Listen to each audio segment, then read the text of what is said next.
So can you repeat the question, your question about the Hiruotapa? Actually, it's not my question. I just remember that Yeah. The person asked how to develop the sila with the based on the two characteristics. Dạ, con có nhắc sư là trả lời cái câu hỏi hai buổi trước ạ. Nếu mà quý vị nào mà có câu hỏi đấy, có không nhớ tên cái người đặt câu hỏi về cái tàm và quý mà dẫn đến giới ạ, thì nếu mà quý vị có mặt ở đây thì quý vị vui lòng hỏi lại sư. Còn nếu không thì con cũng vừa theo con nhớ thì là câu hỏi là làm thế nào mà để phát triển giới dựa vào tàm và quý, nhân gần của giới là tàm và quý, thì muốn sư giải thích thêm theo con nhớ như vậy ạ. Nếu mà không đúng thì nếu có quý vị nào nhớ chính xác hơn thì giúp con. Cô Hà Su, cô như vậy cô có nhớ cái câu hỏi đấy không ạ? Không, Dạ, có thể không, là sư không không đúng. nhớ gì trơn á. Dạ vâng. So we just asked the I think that there is a questioner in this group. I'm not sure she or he's in this room. Sure. Yes. Okay.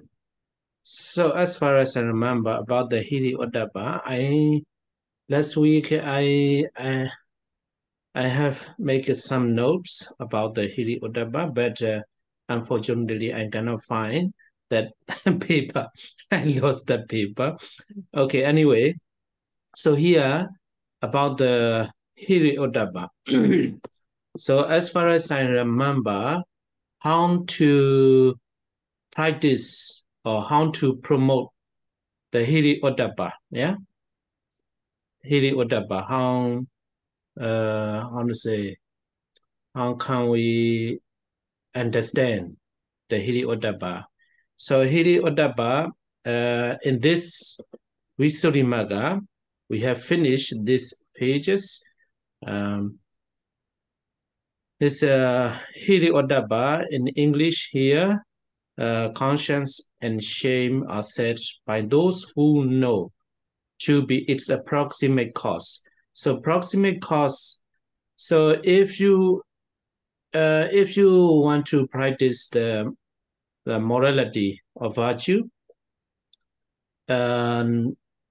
without Hiri and Odaba. So Hiri Odaba, the easy translation is shame and fear of wrongdoing or evil evil deeds, yeah, evil doing, wrongdoing.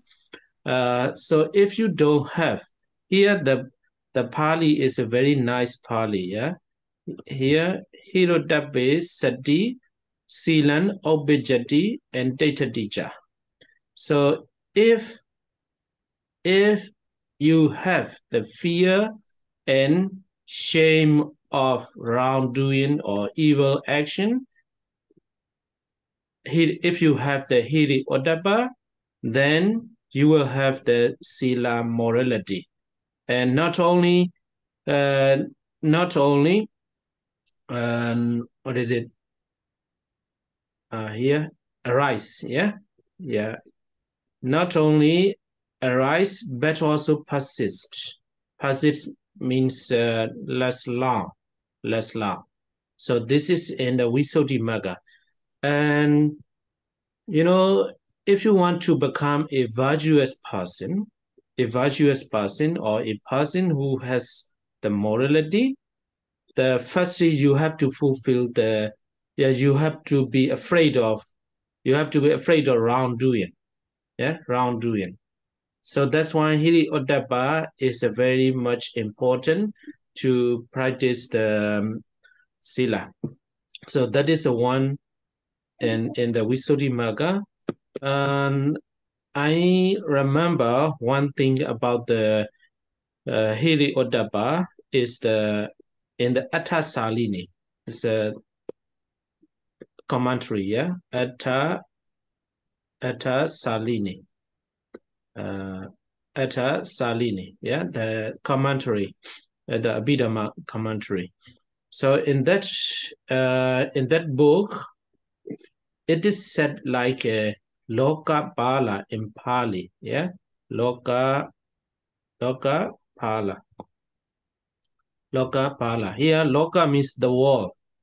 The world means that not only the physical material world, but also the human world, yeah? Human beings, yeah, like yeah, not only the physical world, but also the mental and all kinds of creatures, yeah, beings.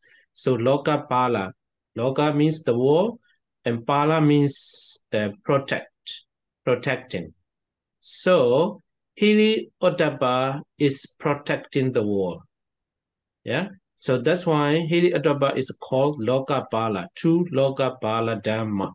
Yeah, two Lokapala Dhamma. And then so why the Buddha said the Lokapala, the Hiri Ottappa as a Lokapala, protecting of the world. So the Buddha gave an example. If the people don't have the Hiri Ottappa, yeah, Hiri Ottappa, fear and wrongdoing of evil, then all the worlds, all the people will be like animals. Here in Pali, Dreamy Bhikkhave Sukha, and Sally Hasu, you don't need to translate this. Yeah, Dreamy Bhikkhave Sukha Dhamma Lokam Palinti. So there is a two Dhamma, yeah, how to say, two things that are protecting the world. So what are these two? Hiri sa Oddabanja. So consent and shame, or fear and shame of evil doing. So imeko Bhikkhave Dve Sukha Dhamma Lokan Palinti. Sachi Bhikkhave Dve Sukha Dhamma Lokan Na Paliyo. So if there is no fear and shame of wrongdoing in this world, Nayita Pinyayita Mata Diwa, Matukcha Diwa, etc. If there is no fear and shame of wrongdoing in this world, there will be no mother. The people will not know, will not differentiate mother and wife, you know, a son or daughter or something like that. So because you have the Hiri Ottappa, then you don't do any evil. You know, like for the dogs, for example, they don't have a Hiri and Ottappa. That's why they go to sexual contact to their mother, their father, something like that. So if there is no Hiri Ottappa in this world, this human world as well be like animal worlds like that, yeah. And Sambhida local Agamesa, yeah, the same meaning, yeah. So in this Atasalini, the Buddha said like that. So Hiri and Ottappa is like as a Lokapala, they are protecting of the world. So if you want to, the more you can, the more you have the fear and shame of wrongdoing, the more you will have the morality. So that's I have to say, because I cannot remember the exact point of the question.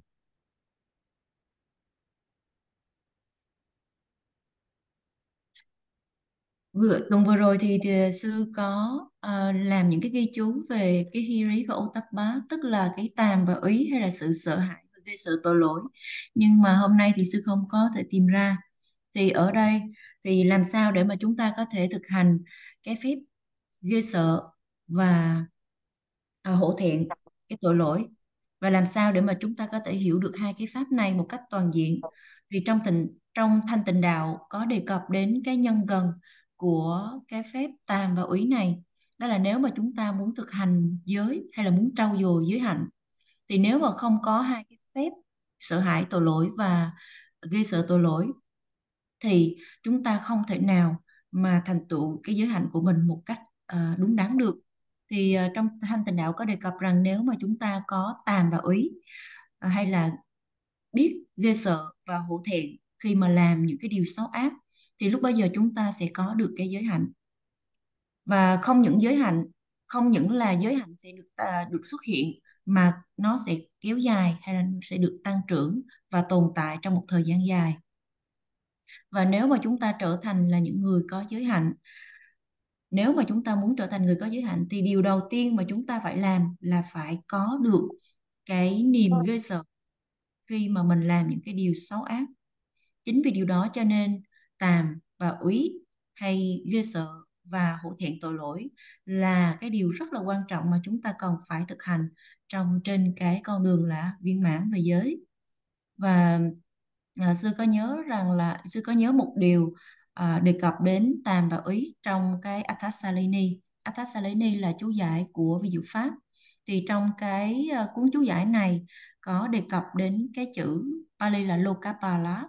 Loka là thế giới hay là thế gian, và Pala tức là sự bảo vệ. Thì trong cuốn Athasalini được ví hai cái pháp ghê sợ và hổ thẹn tội lỗi được xem như là hai cái pháp bảo vệ thế gian. Và thế gian ở đây, cái chữ lô cá không những là đề cập đến cái thế giới về vật chất, mà nó bao gồm tất cả những chúng sinh hữu hình, bao gồm tất cả con người, cả về cái lĩnh vực về tinh thần tâm linh ở trong đó. Như vậy tàm và úy được xem là hai cái pháp bảo vệ thế gian. Vậy tại sao Đức Phật lại ví von, hay là tại sao Đức Phật lại nói tàm và úy là hai pháp bảo vệ thế gian? Đức Phật có đưa ra một ví dụ rằng nếu mà một người không có tàm và úy, tức không có biết ghê sợ và hổ thẹn khi mà làm điều xấu ác, thì lúc bấy giờ thế gian này được giống như là thế giới của loài súc sinh.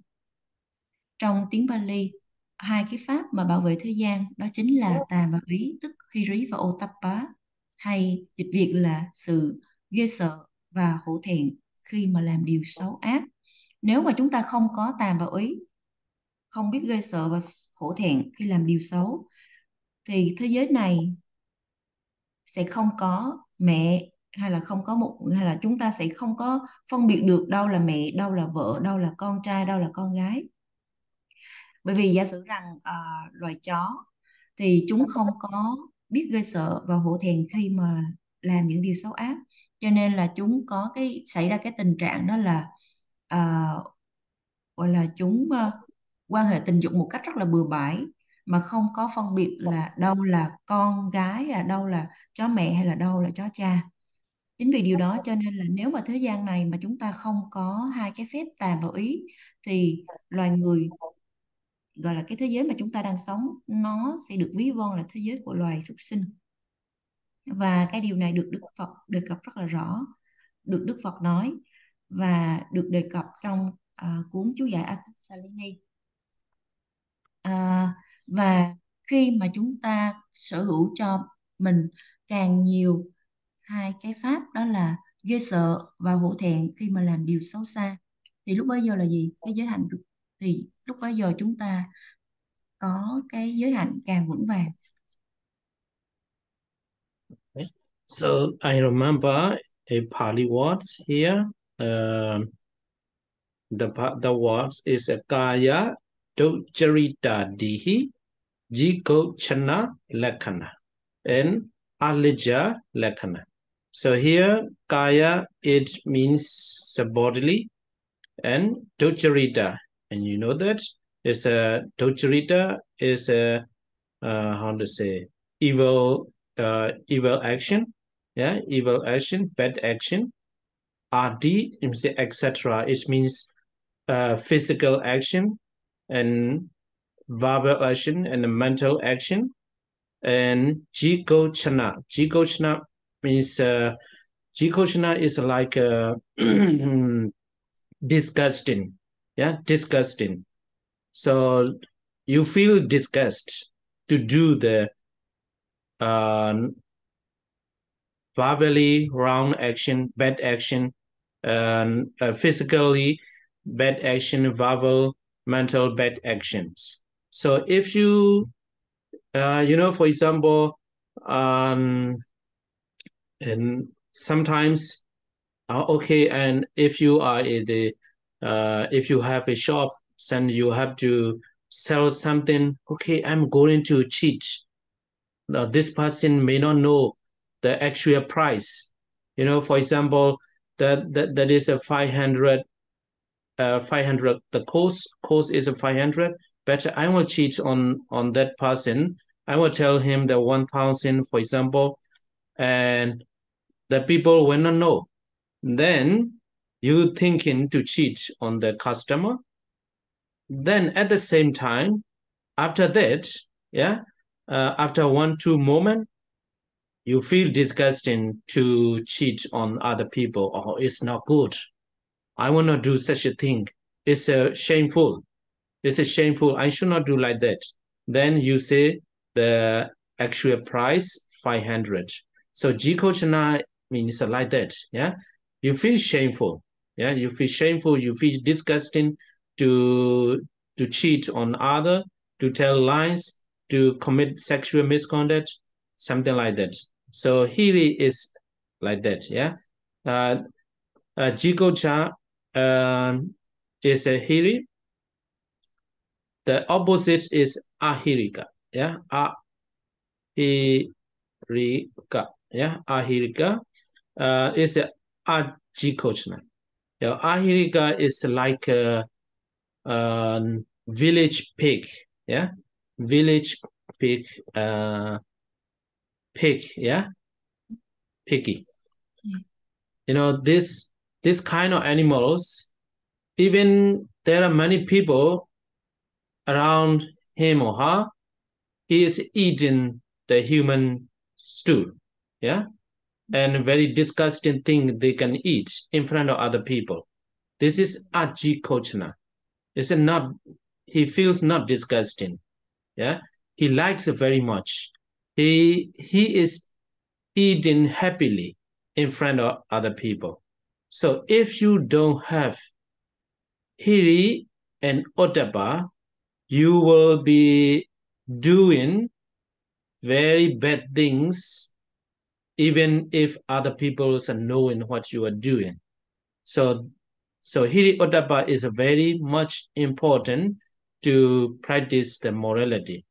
So if you have the Hiri Otapa, you feel disgusting, you feel shameful, you are very afraid of doing something. So that's why in this way, Hiri Otapa is protecting the world and you, not to do any evil thing. Hope you understand. Thì sư có nhớ ra cái câu này bằng tiếng Pali, đó là Kaya Ducharita Dithi Dihi? Dihi Yeah. Chiguchana Lakhana Alakcha Lakhana. Thì cái chữ Kaya Alaja. Yeah. Alakcha Lakhana. Từ Kaya ở đây có nghĩa là về thân. Ducharita là những cái hành động bất thiện, hành động xấu ác. Và Dihi ở đây là liên quan đến những cái về vấn đề về thể chất. Và Chiguchana có nghĩa là ghê tởm. Thì ở đây muốn nói rằng là một người nào đó khi mà họ làm những cái điều xấu ác, họ cảm thấy rất là ghê tởm khi mà làm như vậy. Và những cái hành động xấu ác này là những hành động thể hiện qua thân, khẩu và ý. Bởi vì có một ví dụ như sau. Ví dụ như mình có một cái cửa hàng và mình bán một cái gì đó, thì và khi mà mình nghĩ rằng là cái người khách hàng họ không có biết giá, Thì thay vì mình chào giá, mình nói cho họ cái giá là 500, nhưng mà bây giờ là mình muốn tăng cái giá lên là 1.000, thì mình muốn nói với khách hàng gọi là cái này giá 1.000, bởi vì họ không có biết thực sự cái giá trị của nó là như thế nào, cho nên là mình muốn lừa dối họ. Thì ngay khi mà có cái suy nghĩ bất thiện này khởi lên, thì khoảng tầm 1-2 giây sau đó mình phát hiện ra rằng vừa rồi mình có một cái suy nghĩ rất là đáng hổ thẹn, rất là kinh tởm, rất là xấu xa.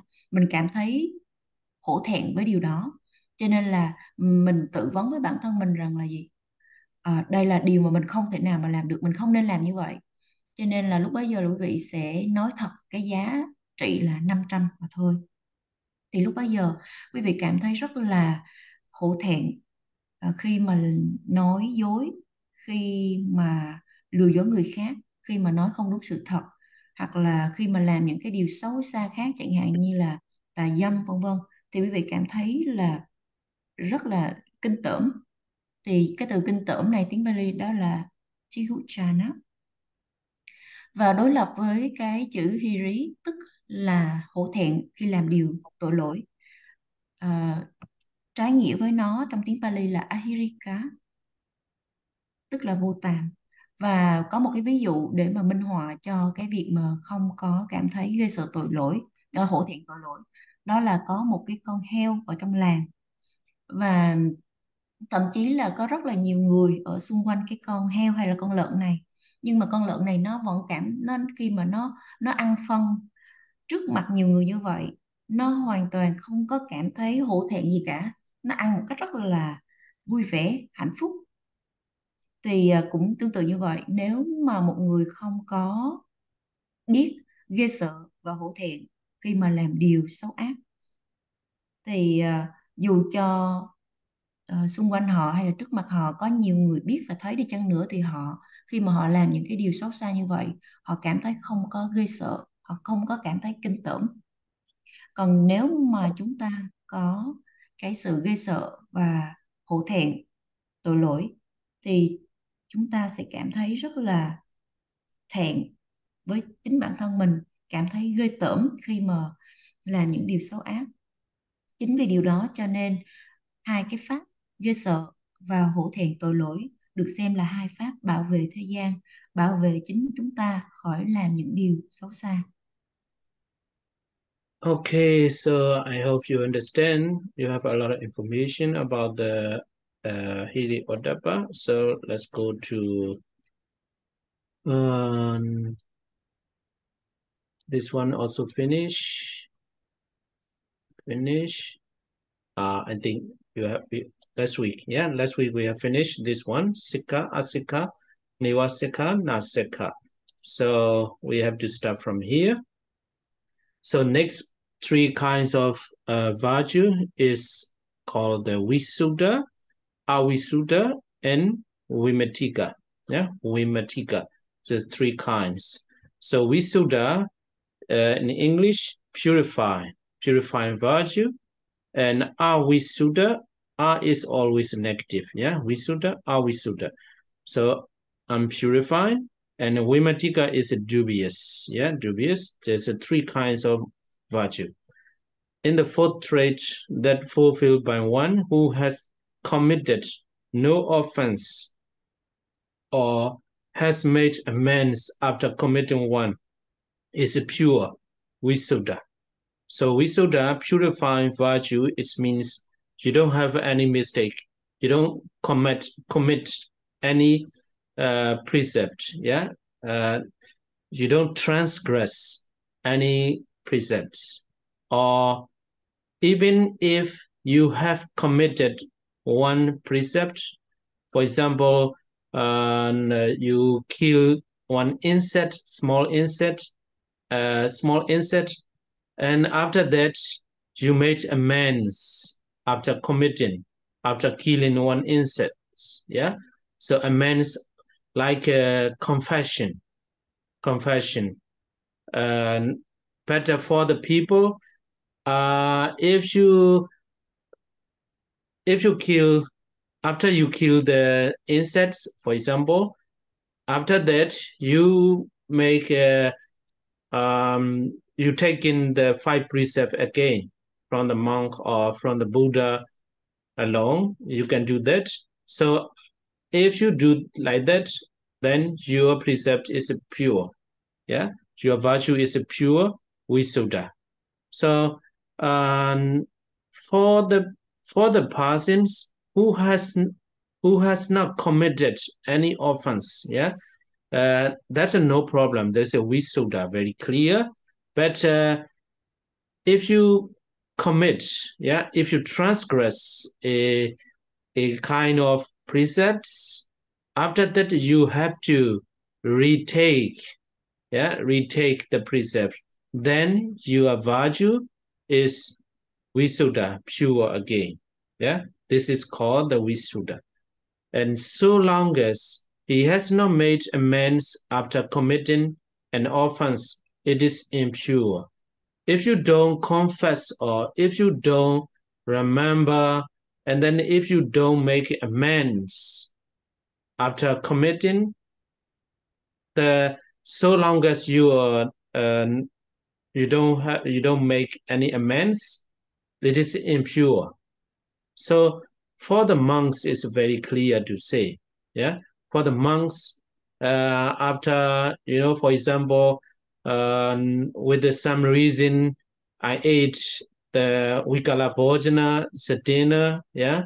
After 12, I ate, and then after that, I have to make amends or confession with another monk. Then my virtue is pure. If not, my virtue is impure, not pure, Avisuddha. Yeah, Avisuddha. And next one is virtue in one who is dubious about whether a thing constitutes an offense, or about what greater offense has been committed, or about whether he has committed an offense is dubious, in Pali, Vimadika.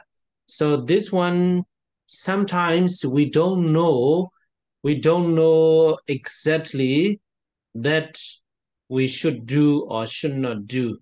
Yeah. The Vinaya discipline is a lot of discipline. So basically 227, but there are very small disciplines in the Vinaya. So we may not know sometimes that we should do or that we should not do. So if there is a doubt, should do or should not do, then it is called the dubious Vimadika. So how should we do if we have the doubts of doing right or wrong? And the meditator should purify impure virtue. This one is a one, yeah, for the Visuddha. Should purify impure virtue. If dubious, if you have doubts, he should avoid case. If you think that I should not do or I should do, if you don't know clearly, then don't do it. Don't do it. You should avoid the case about which is doubtful and should get his doubts clear up by discussion with the master or something like that. Yeah. For the new ordained monk, they don't know the Vinaya disciplines. If they don't, if they have the doubts, then they have to ask their master. I want to do that. I should do, or it is according to the Vinaya or not. We have to ask the master. So in this way, we can make it our doubts clear. Yeah. In this way, his mind will be kept at rest. If not, after we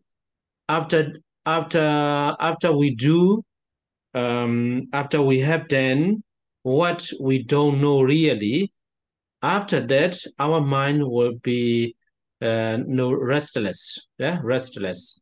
So only after doing what we know as a we should do. Then our mind will be kept as rest. So it is of three kinds, as pure and so. So in Pali is I will not say very detailed, but very superficially, then briefly. So apatain anabajantena puritan abajidwawa. So this means abade anabajantena. So without this translation, committed no offense, yeah, without transgressing any rules. And abajidwa, you have committed some kind of precept, transgress a precept. And puna kata patikaman. Kata patikaman is like making amends, yeah, making amends. Then Visuddha sila. And abade abanasa akata patikaman. This is Avisuddha. So if we don't make amends after committing, our virtue is called the Avisuddha. Yeah, this one is not very important. Yeah, not very important. Only the English translation is important. Yeah, Salihasu, you can translate. Ngày hôm nay thì chúng ta sẽ học tiếp ba cái loại giới, đó là giới thanh tịnh, Visuddha, giới không thanh tịnh, Avisuddha, và giới khả nghi, Vematika. Thì như thế nào được gọi là giới thanh tịnh? Tức là giới thanh tịnh là giới được viên mãn do một người không có phạm giới, hoặc là cái người này phạm giới mà họ đã sám hối thì được gọi là giới thanh tịnh. Đầu tiên đó là một cái người mà họ không có phạm bất cứ một cái điều giới nào, và trong trường hợp mà họ phạm một cái điều giới nào, chẳng hạn như là giết một cái con côn trùng nhỏ, thì lúc bấy giờ người này nên đi gặp một người khác để mà sám hối, để mà thú tội và sám hối.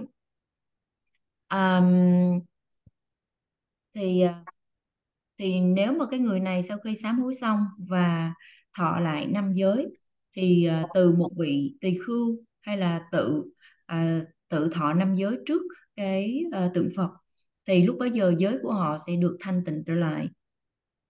Còn đối với người nào mà không có phạm phải bất cứ một cái vi phạm bất cứ một cái điều giới nào, thì rõ ràng rằng cái giới của họ thanh tịnh là điều dễ hiểu. Nhưng trong trường hợp mà lỡ có vi phạm điều giới thì nên xin giới lại, nên thọ lại giới, thì lúc bấy giờ giới mới có thể thanh tịnh trở lại. Thì lúc bấy giờ được gọi là Visuddha, tức là giới thanh tịnh. Trường hợp thứ hai, giới không thanh tịnh. Như thế nào được gọi là giới không thanh tịnh? Tức là vị đó phạm giới nhưng mà không có sám hối. Hoặc là nếu mà phạm một điều giới nhưng mà lại không có nhớ để mà sám hối, cũng không có đi gặp một người nào để mà thú tội, thì lúc bấy giờ giới của vị này là không có thanh tịnh. Đối với trường hợp của các vị tỳ khưu thì trường hợp này rất là rõ ràng để mà nói. Chẳng hạn như là ví dụ như là một vị vì lý do nào đó mà ăn xá giờ, ăn sau 12 giờ, thì lúc này cần phải đi gặp một vị tỳ khưu khác để mà sám hối, để cho giới thanh tịnh trở lại. Còn nếu mà không có sám hối thì giới của vị này sẽ không có thanh tịnh và được gọi là Avisuddha. Trường hợp thứ ba, giới khả nghi. Giới khả nghi là như thế nào? Đó là khi mà một người họ phân vân, nghi hoặc, không biết việc này có phải là một giới tội hay là không, không biết điều này mình làm là có phạm giới hay không, hay là không biết là mình đã vi phạm điều giới nào. Thì cái tình trạng mà phân vân nghi hoặc như vậy được gọi là giới khả nghi. Thỉnh thoảng thì chúng ta không có biết chính xác được là liệu cái điều này chúng ta có nên làm hay là không có nên làm. Thì trong lục tạng đối với giới tỳ kheo thì có 227 giới, nhưng mà có rất là ít những cái lời giải thích chi tiết về các cái điều giới này, cho nên là đôi khi các vị sẽ rơi vào tình huống là phân vân, không biết thực sự là cái này có nên làm hay là không. Chính vì cái nghi hoặc nên hay là không nên làm, thì lúc bấy giờ được gọi là giới khả nghi, Vematika. Thì trong trường hợp vậy thì làm sao để mà đối phó với cái trường hợp này? Thì đối với một người hành giả, những người hành thiền, thì họ cần phải thanh tịnh những cái giới mà họ không có trong sạch. Còn đối với cái giới khả nghi á, thì trong trường hợp mà mình không biết cái này có nên làm hay không, thì lúc bấy giờ đừng có nên làm. Hoặc trường hợp thứ hai là khi mà cái sự hoài nghi phân vân nó khởi lên, thì lúc bấy giờ tìm cách giải quyết cái mối nghi hoặc đó. Thì giải quyết như thế nào thì có thể là đàm luận hay là thảo luận với người thầy của mình, hoặc là một người nào đó mà họ thông thạo về giới luật. Đối với những vị tỳ khưu, đối với những vị sa di mới xuất gia, khi mà họ chưa có biết những cái điều giới luật một cách tường tận, thì khi mà trong trường hợp họ có những cái nghi hoặc khởi lên, thì họ bắt buộc cần phải hỏi người thầy của mình là liệu điều này có tương ứng với luật hay là không. Thì bằng cách như vậy thì cái sự hoài nghi của họ mới có thể được loại trừ. Bởi vì khi mà chừng nào mà tâm nó còn những cái mối nghi hoặc, thì lúc bấy giờ tâm nó bất an. Cho nên là điều quan trọng là cần phải giải quyết cái mối nghi đó để mà cho tâm được định tĩnh. Okay. Yes, Bante.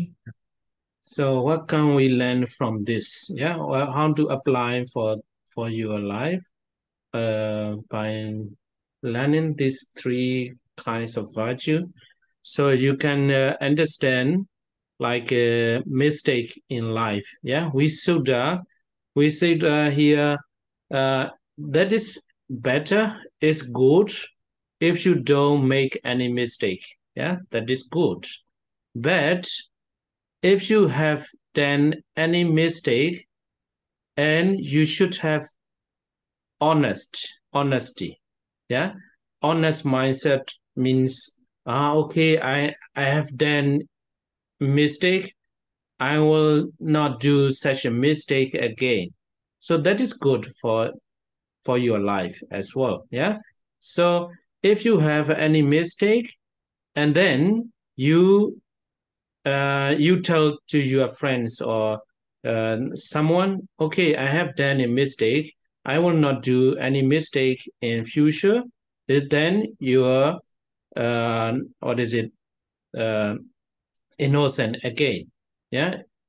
And Vimatiga, if you don't know something clearly that we should do and we should not do, then you ask someone who knows than you. Then that one also, it shows your honesty. Yeah, honesty. So by learning this one, you can get such a lesson from that. Yeah.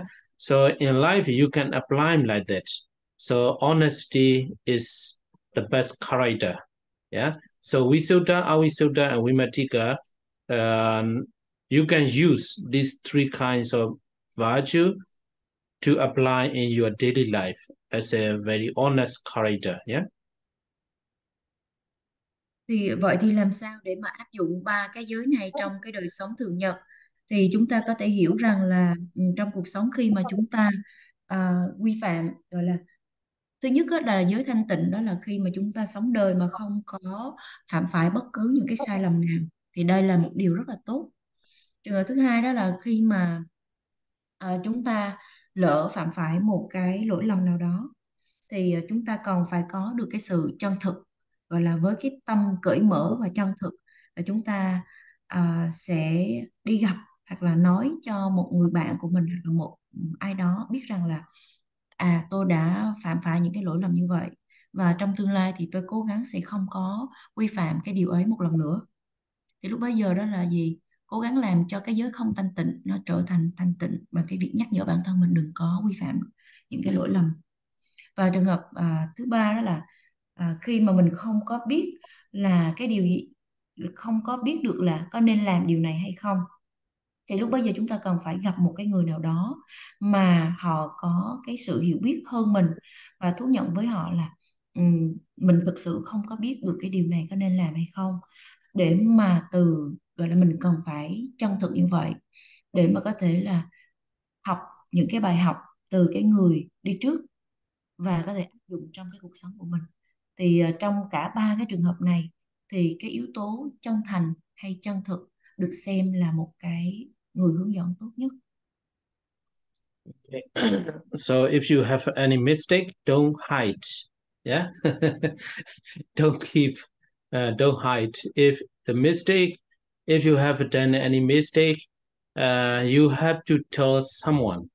You know, as a wife, you have to tell your husband. As a husband, you have to tell your wife openly. In this way, you can keep going with honesty. Yeah, it's a very much important. Then your virtue will be pure in this way.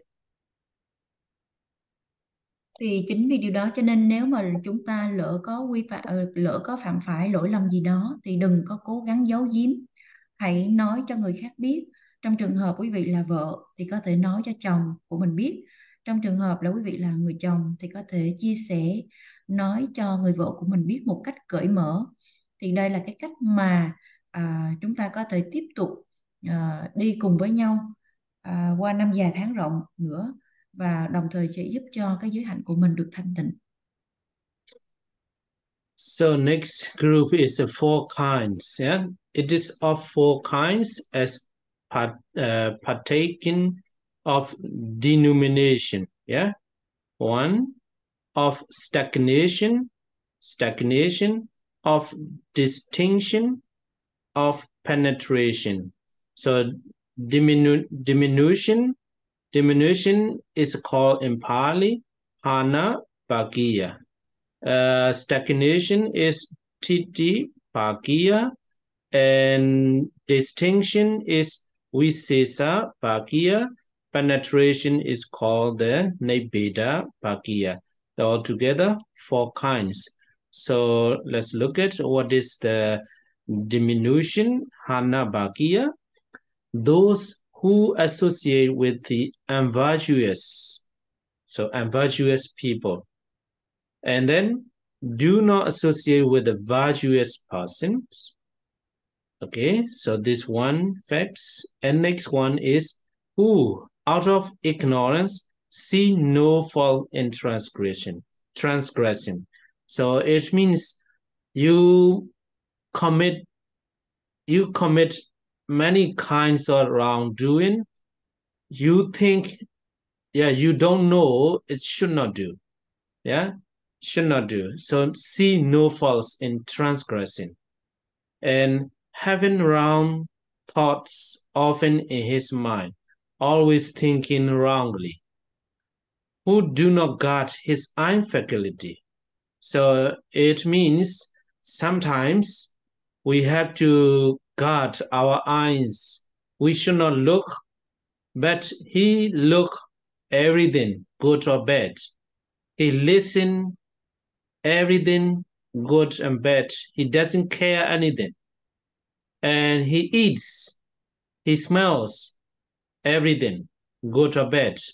He never think twice before he does. Yeah, he eats whatever he likes, and there will be a lot of disease, diabetes, something like that. Yeah, so we have to guard our tongue faculty as well. So we have to think twice before we eat, and we have to experience physical touch. Yeah, we don't guard anything. So this is Hana Bhagiya virtue. Yeah, Hana Bhagiya Sila. The virtue of such persons is called diminution. So this is down. Yeah, this is down, always going down, because you see his friends are unvirtuous person. Yeah, and also he never likes the virtuous person. You know, in this world there are a lot of unvirtuous person. If you want to know about a person, you can look at which kind of people he is associating, yeah, together with him. So like that, If you associate with the unvirtuous person, very bad person all the time, then the virtue of such person is diminution, hana bhagiya. Is it going down? He will never cannot. He never going up. Yeah.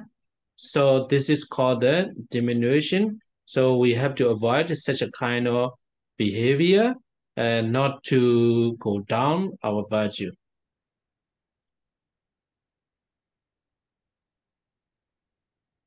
Tiếp theo chúng ta sẽ chuyển sang về giới có 4 loại.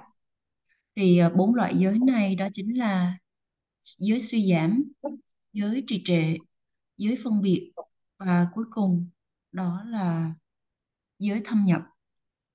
Và tiếng Pali của chúng thì lần lượt đó là Hanapagiya, Titipagiya, Visesapagiya và Nibberapagiya. Thì đầu tiên chúng ta sẽ tìm hiểu ý nghĩa của cái giới suy giảm là như thế nào.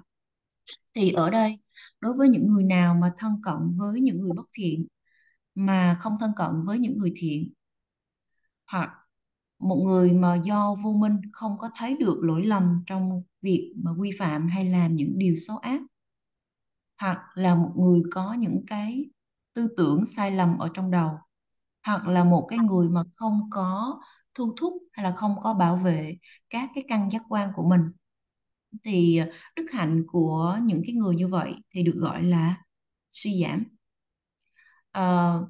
Thì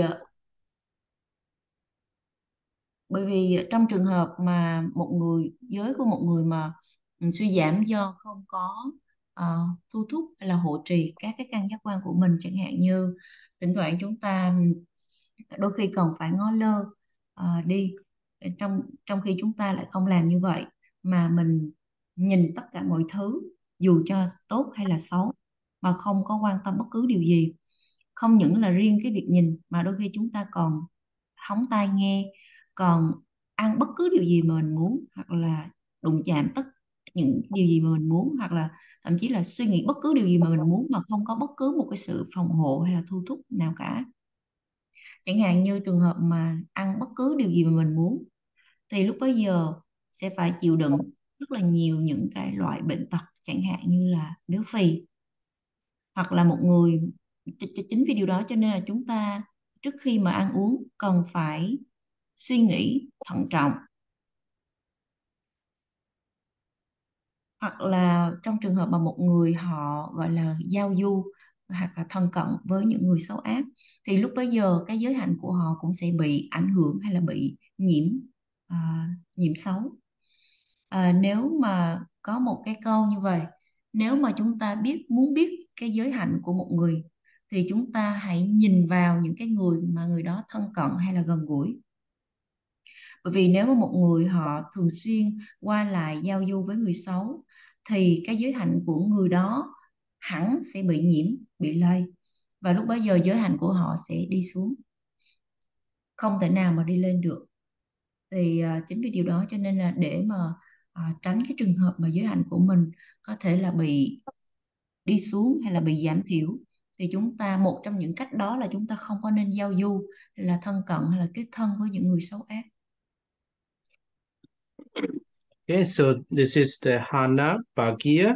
That's what we have to avoid, not to be like that.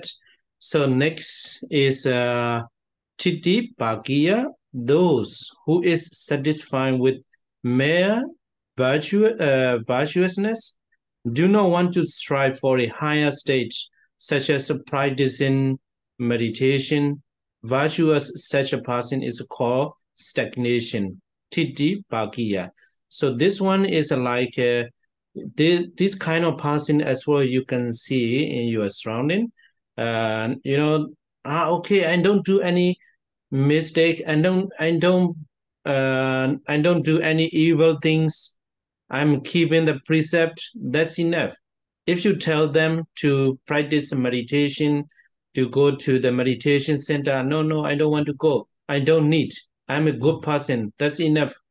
That's enough. This is called the Titi Bhagiya. The situation is Titi Bhagiya, stagnation. Yeah. So it means just standing. Yeah. Still standing, not go down and not go up. Just, for example, here, one, this is down. No, he will not go down because he is still keeping the precept, and he is not going up. Okay.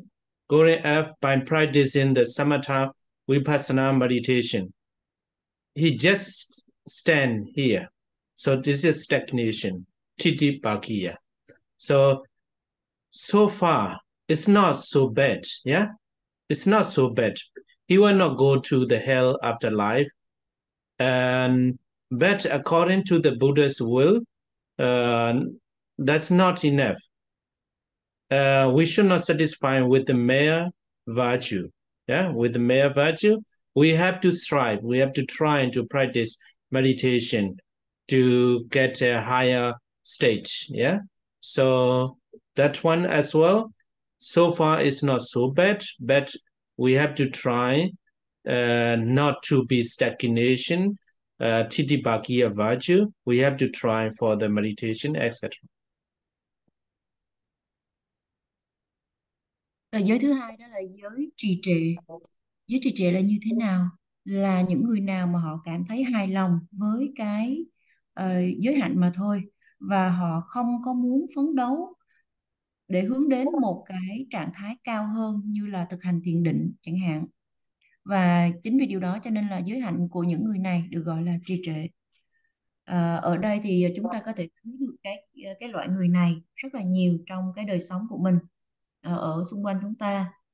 Chẳng hạn như chúng ta có thể gặp những người mà họ sẽ nói rằng là ồ, tôi đâu có vi phạm một cái điều gì đâu, tôi cũng không có làm điều gì xấu xa cả, tôi là người giữ năm giới, như vậy là đủ rồi.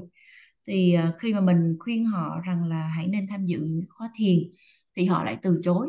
Họ nói rằng tôi giữ năm giới là đủ rồi, tôi không có làm điều gì xấu ác, đủ rồi, tôi không có cần phải thực hành thiền chi cả. Thì nghĩa rằng là giới của người này là nó giữ nguyên như vậy. Bản thân họ thì không có đi xuống nhưng mà cũng không có đi lên. Bởi vì muốn đi lên thì cần phải thực hành thiền định và thiền tuệ. Thì trong chừng mực nào đó về lâu về dài thì điều này không hẳn là quá xấu, nhưng có nghĩa rằng là kiếp tiếp theo thì họ không có đến nỗi là phải tái sinh ở địa ngục. Nhưng mà theo lời dạy của Đức Phật thì như vậy vẫn chưa đủ. Chúng ta không có nên hài lòng với cái giới hạnh, mà chúng ta phải luôn cố gắng phấn đấu để mà đi lên bằng cái việc thực hành thiền. Chính vì điều đó cho nên là chúng ta đừng có cố gắng đứng yên một chỗ, mà hãy cố gắng hướng về phía trước, hướng lên cao bằng cái việc thực hành thiền. And next one is those who possess of virtue, strive with the concentration, samadhi. Virtue of such a person is called distinction. In Pali, Visuddhimagga. So this person practice the virtue, yeah, and practicing the virtue. Not only the virtue, he does not satisfy with it, and he strive with concentration, samadhi. So he goes to meditation center and practice meditation. So if you practice in this world, you are practicing the Visuddhimagga virtue. Yeah, Visuddhimagga. It means going up. Yeah, going up. So the first one is going down. Second one is still standing. Yeah, stand still. And the third is going up a little bit. This is a Visuddhimagga distinction. Yeah. And next one is a Nibbeda Bhagiya in Pali, penetration. So this is those who find mere virtue not enough. Yeah, he understands mere virtue is not enough, and practice mere with samadhi as well not enough. Yeah, samatha meditation is also not enough, and that's why he practice inside meditation, vipassana as well. So if someone practice like that, it is called the Nibbida Bhagya, yeah, penetration. So if we talk like a examination example, yeah, the first one, Hana Bhagya, is you fail the exam. You failed the exam, yeah, you don't have enough mark to pass the exam.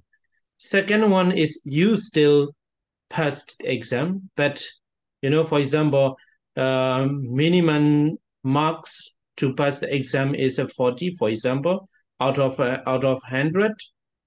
And second person has got 40, maybe 39. The teacher gave a 40 out of compassion. Okay, you passed. Yeah, actually you have got 38, 39. Yeah, 39. Okay, I will give a 40 and you passed. So second kind of virtue is like that. And the third is maybe around 70, yeah, 70, 80 out of 100. And the fourth is like a full mark, yeah, full mark or 95 or 99 marks you have, yeah. So you can understand in this way. So if you are trying to practice a Buddhism or not only virtue, and you have to think in which kind of virtue you are practicing. Sometimes you are always associating with the unvirtuous person. Oh, this is not good. It is a Hana Bhagya. Sometimes, okay, pride with only virtue, morality, that's enough to live happily in life. Actually, if you have the virtue, you can live happily in life, that's for sure. But you are still standing, yeah? Not going down and not going up as well. And if you practice virtue together with the samatha meditation, practicing the samatha meditation, that is good, yeah? So Visesa Bhagya, distinction, you have distinction. And if you practice not only mere virtue, but also mere samatha meditation, and but also you practice vipassana meditation, you are on that stage of penetration, Nibbida Bhagya.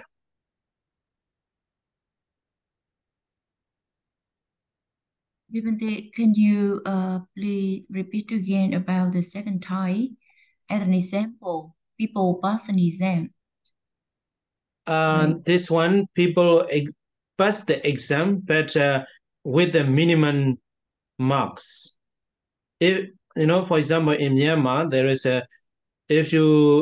a 10 question, each question have a 10, yeah. So altogether, maximum marks is 100. 100 out of 100. If you have the 40, you pass the exam. Mm-hmm. If not, you cannot pass the exam. And so this is just an example. This is a Titi Bhagya. You still pass the exam, but no distinction. It's a very low marks. Yeah, yes. Okay. Yes. Okay.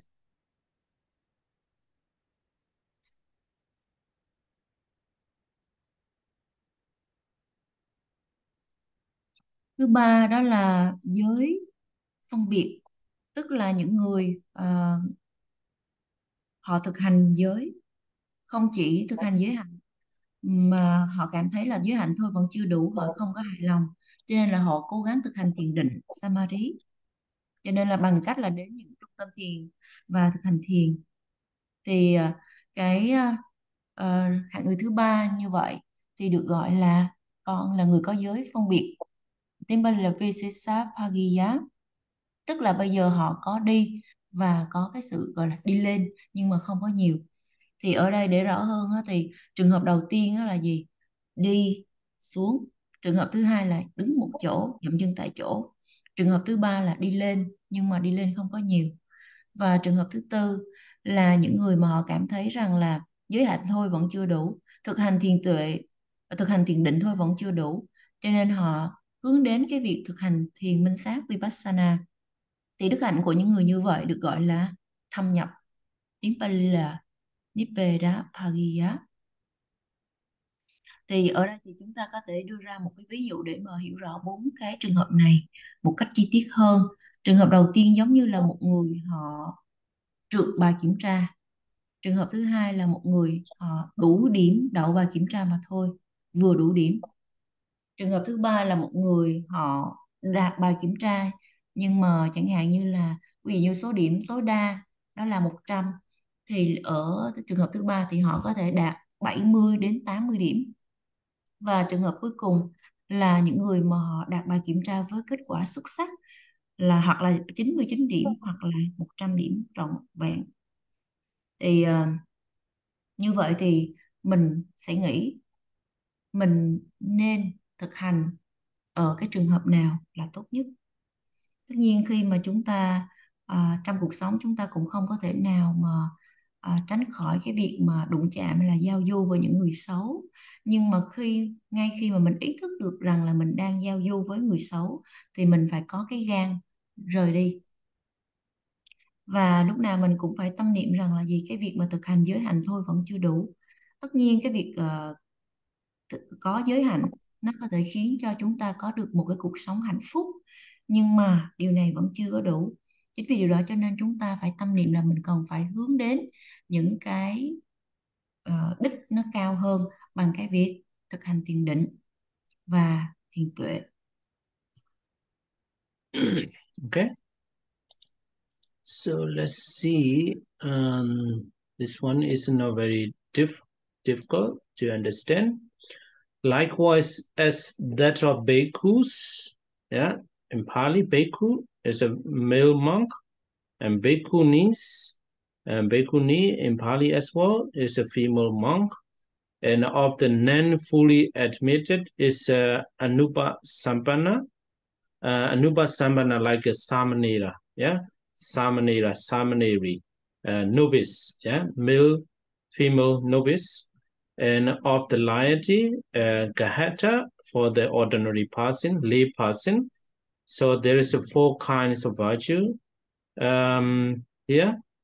Okay. So this one not very difficult to explain and not very difficult to understand. In the second tetrad, there are training precepts announced for bhikkhus to keep, irrespective of what is announced for bhikkhunis. So only this information might be new for some people. So the precepts, training precepts, not only for bhikkhus, male monks, but also for the female monks, irrespective. It means some training precept for the female monks, and male monks cannot, and we don't need to practice, but most of the training precept announced for the bhikkhunis, female monks, male monks have to practice. Yeah, so that's why announced for the bhikkhus to keep, irrespective of what is announced for bhikkhuni as well, we have to practice. This is the virtue of bhikkhus. I hope you understand. Yeah. So here to 227 for bhikkhus, and there's another many kinds of virtues, precepts for the bhikkhuni as well.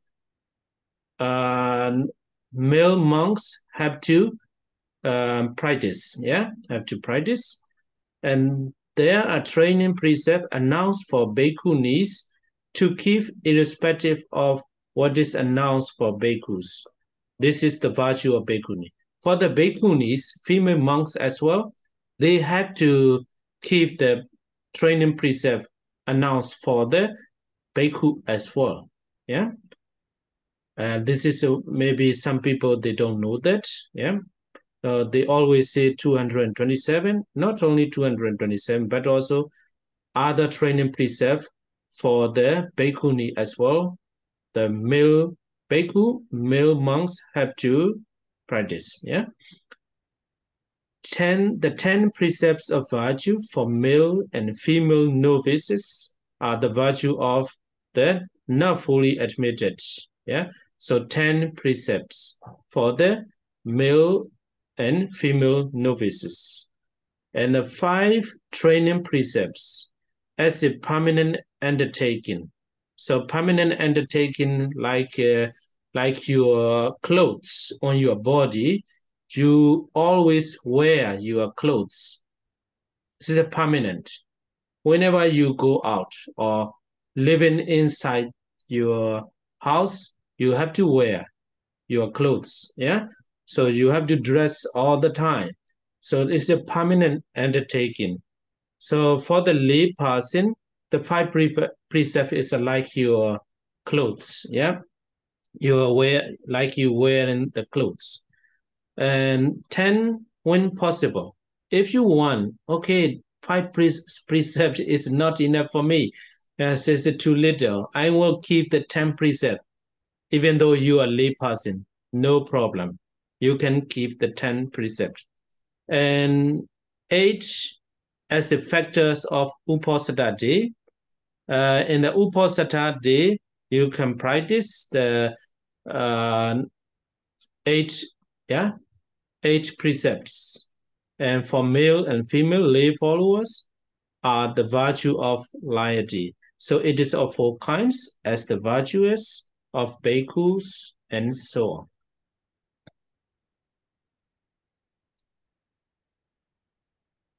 Deepante.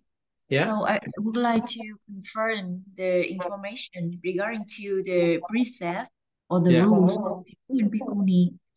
So not only 227 27, rules of Bhikkhu, Yeah. so the monks also need to follow the precept of Precept Bhikkhuni. for the bhikkhuni, yeah, sure. And But some precepts are only for female monks, except some only for female, yeah. You know, eating garlic or something like that, you know. But that's what I remember. Eating garlics, and some precepts are not. What is it? No, not for the male bhikkhus, yeah. Only for the girls, yeah, female. So I if I remember, I will tell you later.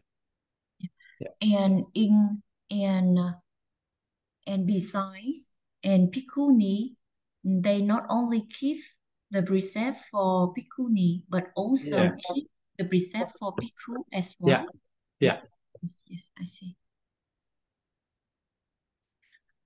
Đầu tiên á, là giới của tỳ kheo, giới của tỳ kheo ni, giới của người chưa thọ cụ túc giới và giới của cư sĩ. Thì ở đây đầu tiên là giới của tỳ kheo.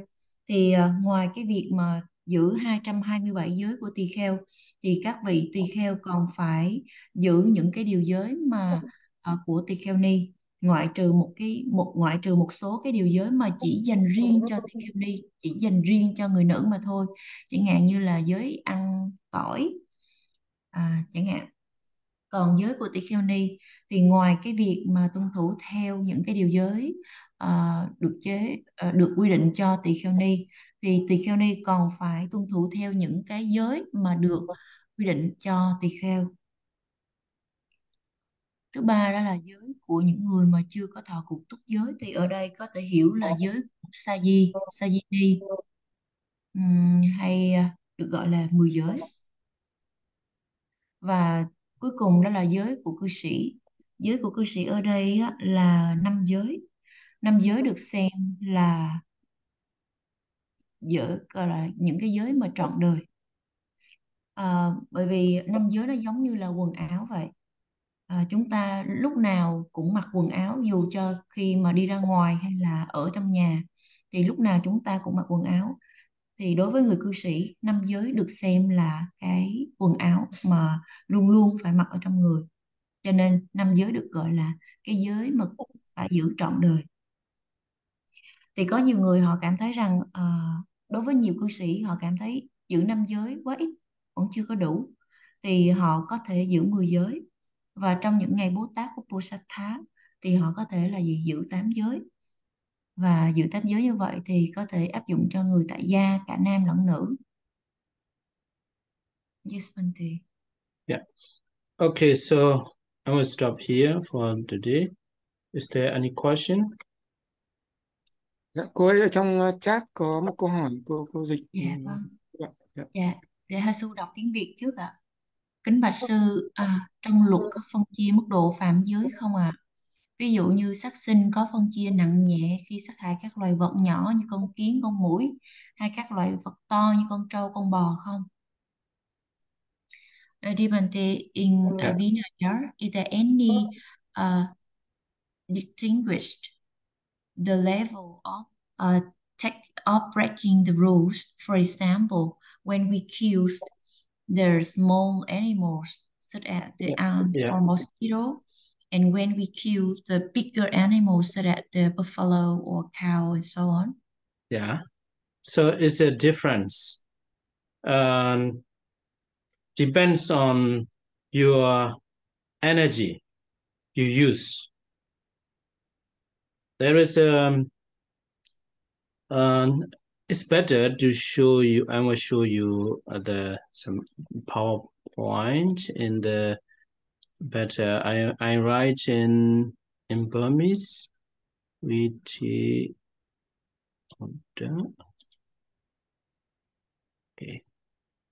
Wait a minute.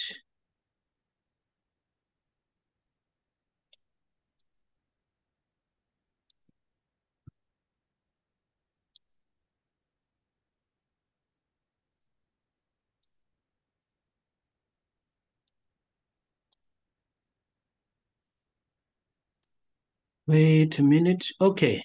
So who can read that? It's in Burmese, yeah. So when committing the Panatipada precept, yeah, when killing, if you kill the big animal like an elephant, cows, yeah, you destroy the larger amount of life faculty. I don't know how to explain. So what you can understand is you have to destroy a lot of big body, yeah, big body. There's a lot of kinds of blood, a lot of big body. That big body, that's enough, yeah. And also you have to use a lot of energy, yeah, a lot of energy. So that's why the level of killing is higher, yeah, bigger. So there's a two reason. And next is you can understand for the smaller one, yeah, for a small insect, yeah, very like a mosquito. And when mosquito is here, then you do that's like that. And you even notice, yeah, there's a kill, I have done killing or something like that. You even don't think, just, yeah, like something doing normally, yeah. So that's why you destroy small one, and also you use very little energy. So that's why the different level. And next one is if you kill a person who is virtuous, yeah, who has very higher dignity, it's a big, yeah. So that such a kind of committing is the higher level, yeah. And if you kill somebody who has very low dignity, this is not that level. That's a lower level. But it doesn't mean that you can kill. It doesn't mean some people think, okay, we can kill to the unvirtuous person. Not like that. If we compare, in case we compare with the you kill the virtuous and unvirtuous person is different. And if you kill your parents and arahants is the biggest, yeah, the highest level of killing, yeah.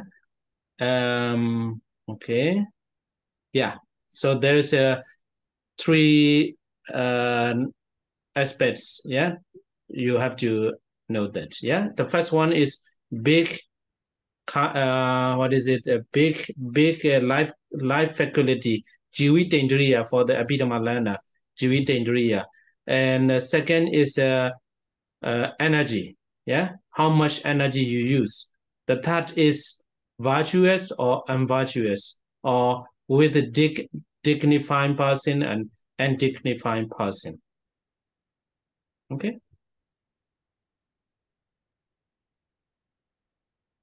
Thì ở đây cái mức độ mà sát sinh đó, nó sẽ phụ thuộc vào cái ba cái yếu tố. Và sư có cho chúng ta xem một cái slide bằng tiếng Miến mà hai sư không hiểu gì luôn. Thì ở đây nếu mà chúng ta giết một cái con vật mà những cái con vật này nó có cái tầm vóc hay là cơ thể lớn, chẳng hạn như là con voi, là con bò, thì lúc bấy giờ là chúng ta cần phải sử dụng rất là nhiều cái sức lực để mà giết. Thì lúc bấy giờ là cái gọi là cái mức độ mà sát sinh đó thì nó khác so với chúng ta giết một cái con côn trùng nhỏ như là muỗi. Bởi vì có đôi khi mà chúng ta chỉ vô tình hay là vô thức đập vào cái tay, cái chỗ mà con muỗi nó cắn mình, thì khiến cho cái con muỗi đó nó chết. Thì lúc bây giờ cái hành động mà giết cái con muỗi đó nó không có tốn quá nhiều cái sức lực của mình. Và bởi vì cái con muỗi là một cái động vật mà có cái hình dáng nó khá là nhỏ. Trường hợp nếu mà giết một người mà có giới hạnh thì cái gọi là cái nghiệp sát đó, nó sẽ khác so với một người, so với cái việc mà giết hại một người mà không có giới hạnh. Thì ở đây không có nghĩa rằng là chúng ta nói là mình có thể giết những người không có giới hạnh, mà ở đây là để cho chúng ta thấy được rằng là gì, cái việc mà giết một người có giới và một người không có giới thì cái quả báo của nghiệp sát nó khác nhau. Còn nếu mà giết cha hoặc mẹ hoặc là một bậc A La Hán thì lúc bấy giờ là gì, cái nghiệp sát nó ở mức độ nặng nhất, trầm trọng nhất. Thì lúc bây giờ có ba cái khía cạnh liên quan đến cái nghiệp sát mà chúng ta cần phải biết. Thứ nhất đó là liệu cái chúng sinh mà ra tay giết hại là to hay là nhỏ. Thứ hai là cái mức độ cái gọi là chúng ta ra sức để mà giết là có nhiều hay là ít. Và cuối cùng đó là cái mức độ giới hạnh hay là không giới hạnh của cái chúng sinh mà chúng ta giết. Okay. So, see you next week, Monday. Thôi còn hai câu hỏi nữa. Divante, there's two more questions. Yeah. Two more questions? Yes. Okay. Câu hỏi tiếp theo là theo lịch của Myanmar, chính xác một tháng Tây lịch có bao nhiêu ngày Uposatha dành cho người cư sĩ thọ 8 giới, và đó là những ngày nào? Divante, according to the Myanmar calendar, exactly how many days there are Uposatha day for the lay people so that they can take the 8 precepts, and which days are them? Yeah, it depends on the states, yeah, some regions, yeah, but generally, and 2 times in a month, yeah. So full moon day and end of the month. There's 2 times in a month.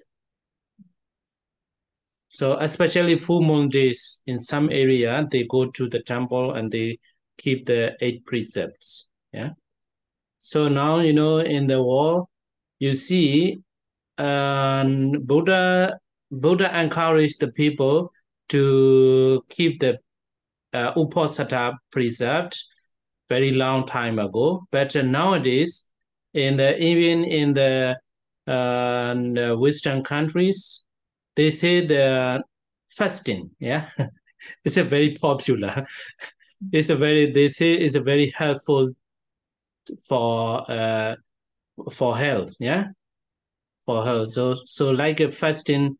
So if you make a fasting, you will have many kinds of benefits, yeah, for your body, physical body, and mind, mental body. And so that's why not only on the Uposatha day, but also in other days, if you want, you can keep, no problem. The Buddha will not say you should not keep the precept, not uh, not in the Uposatha day, yeah. So you have to keep in the Uposatha day. So not like that, yeah. You can keep the precept as much as you can, yeah. So your question is 2 times in a month, but in some region, it's 4 times, yeah, 4 times in a month. So, but generally only 2 times. 15 days, 15 days like that, yeah. Sometimes 14. Thì những ngày Uposatha theo lịch của Miến Điện á, thì nó còn phụ thuộc vào từng cái tiểu bang hay là từng cái khu vực. Nhưng mà thông thường á, thì sẽ có 2 lần trong một tháng mà người ta sẽ thọ Uposatha. Đó là ngày trăng tròn và ngày cuối tháng. Thì trong ngày trăng tròn thì thường thường có nhiều vùng thì lúc bấy giờ Phật tử họ sẽ đến những cái ngôi chùa hay là thiền viện để mà họ thọ 8 giới. Ở trên thế giới thì à, thì Đức Phật luôn khuyến khích hàng cư sĩ là nên giữ những cái những 8 giới vào ngày Uposatha, là rất là lâu trước đây rồi. Nhưng mà ở những cái nước hoặc là chúng ta có thể thấy ở những cái nước châu Âu thì người ta có một cái ngày gọi là ngày ngày chay tịnh, gọi là cái ngày mà họ nhịn ăn đó. Thì cái điều này rất là phổ biến, bởi vì họ có một cái niềm tin rằng nếu mà họ nhịn ăn như vậy thì nó sẽ rất là tốt cho cái sức khỏe, tốt cho sức khỏe cả về sức khỏe của thân lẫn là tâm. Cho nên nếu mà chúng ta nhịn ăn hoặc là kiêng ăn thì có thể đem lại rất là nhiều lợi ích cho cả thân và tâm.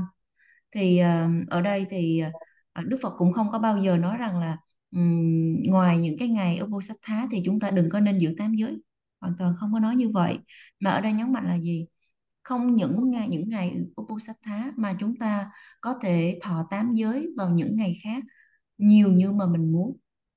Nhưng mà thông thường thì theo truyền thống của Miến Điện thì có 2 cái ngày Uposatha, đó là ngày trăng tròn và ngày cuối tháng.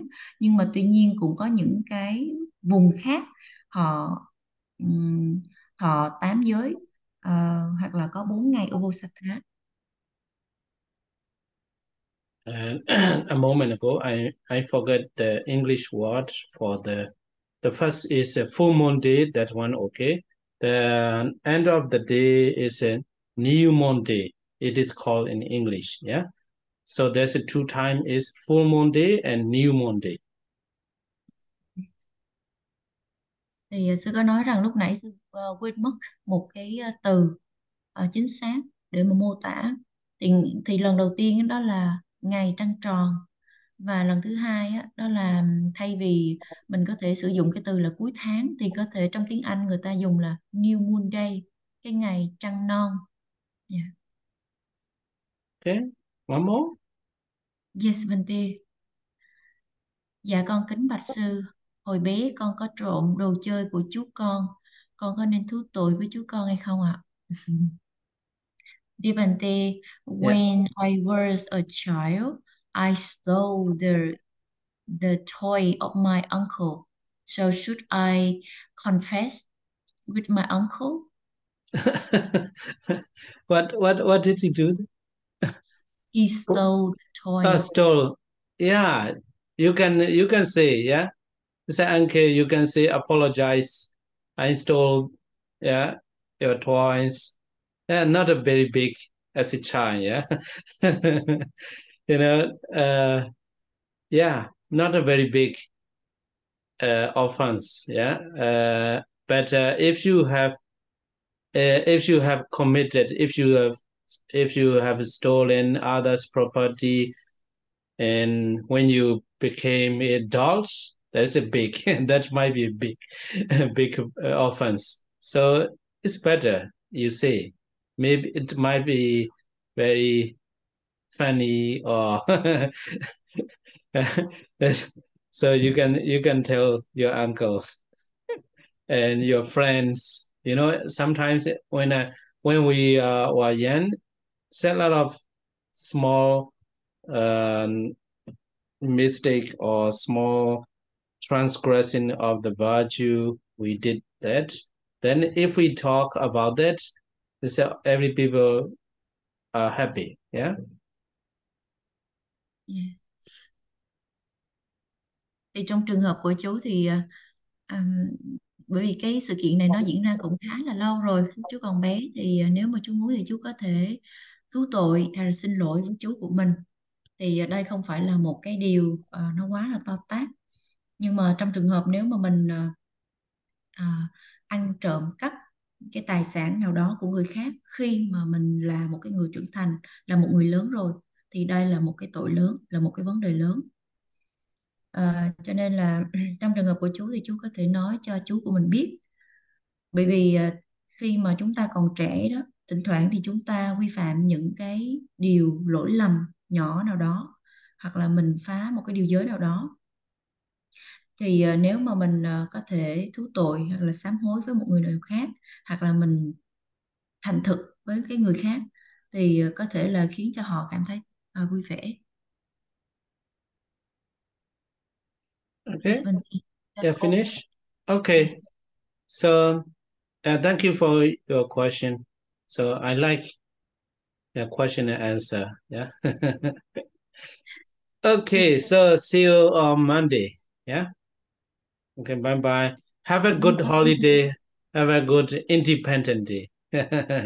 Mr. John told me it's an independent Vietnamese Independent Day. Yeah. Would you please sharing the merit with us? Okay. Okay. Because I forgot that. Okay. I must stop.